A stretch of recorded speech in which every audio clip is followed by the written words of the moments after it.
Pavan Varma is a man of many avatars. He has been a veteran diplomat. He's a prolific author, but he's also led key positions in two different political parties, Nitish Kumar's Janata Dal United, as well as Mamata Banerjee's Trinamool Congress. He is also known for his closeness to Prashant Kishor, who is at the moment embarking on his own yatra in Bihar, trying to forge his own political identity.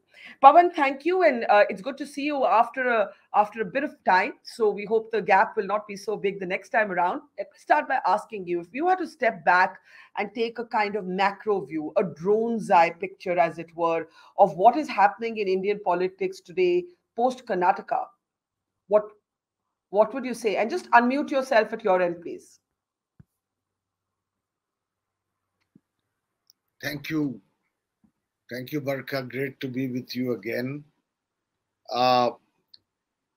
If you want me to take an overview, I think Karnataka has been a setback for the BJP.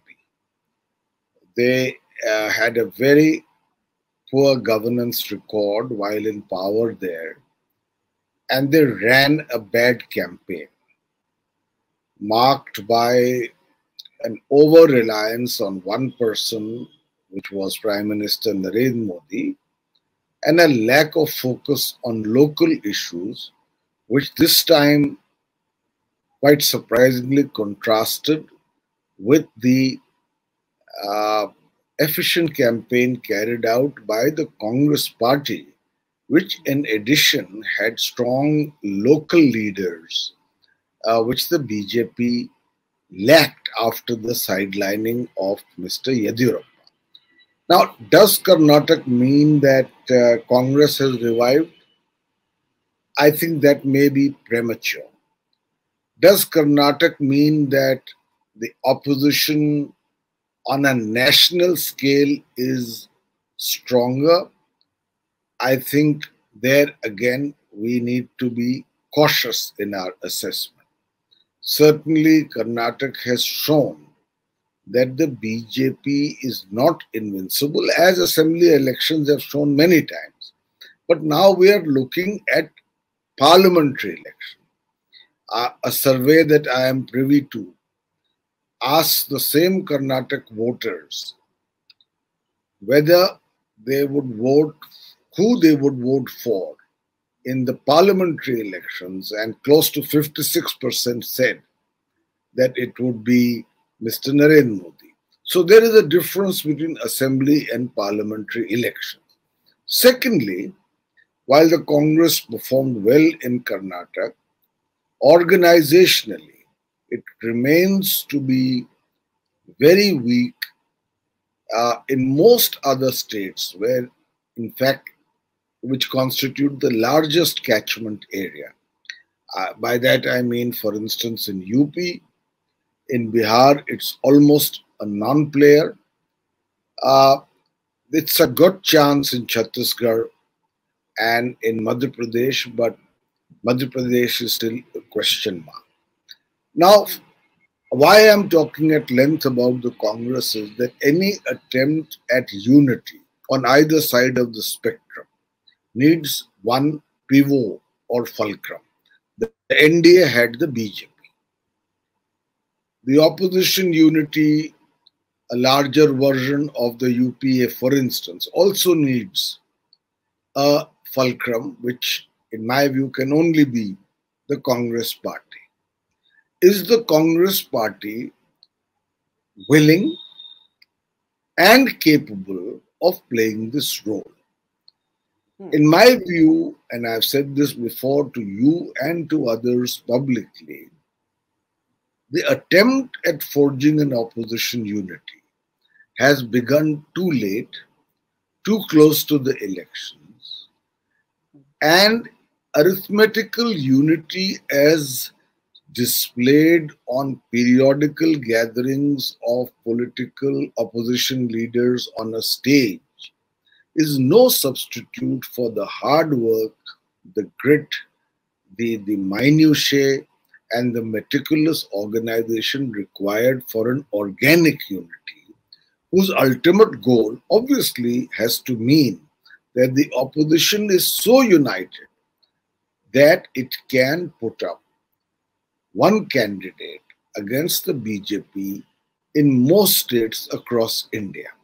You're Now, basically, can I interrupt there to ask a question? The survey you referenced is on our screen, and definitely you're correct in underscoring the personal popularity of the Prime Minister. Are you suggesting that for opposition unity to have any meaning, you'd need not just the Congress to be the pivot, you'd need the Congress to be the face for a prime ministerial candidate, that you need to declare that upfront? I think that there are two views on this to be objective. One is that you declare it upfront, and there the opposition is faced with a genuine dilemma. I am not passing a value judgment on anyone, but as of now, in my view, are faced from the opposition to match the waning but still very critical charisma and popularity of Narendra Modi does not exist, either in the Congress or any other political party. We have charismatic leaders, we have strong grassroots leaders or in the opposition, but they are in silos. So on a pan-India scale, you don't have an opposition face as yet against Narendra Modi. The second thing, when I talked about the capability of the Congress, because organizationally, in my view, in general, it remains weak, and it is pitted against an exceptionally well-oiled electoral 24/7 machine, which is the BJP.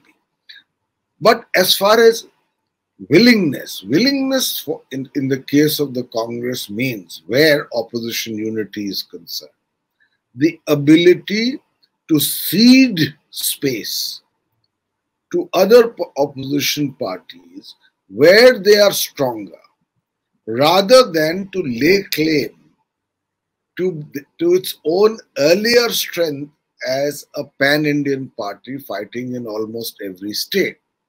Now, is the Congress prepared for it? You must be privy to the most recent cat fight on one of the national challenges between the TMC and the Congress spokesperson, where they almost came to blows. You have Adhir Ranjan Chaudhary, who just today has held a press conference, which is a direct and frontal attack at the TMC. You have a situation where the Congress, being the weakest, in my view, of the three parties who are contending in Telangana, the BRS, the BJP, and the Congress. The Congress, instead of strengthening the hands of the BRS, is fighting the BRS. You have a situation in Delhi and Punjab where the Congress refuses to join hands with AAP in Delhi or in Punjab.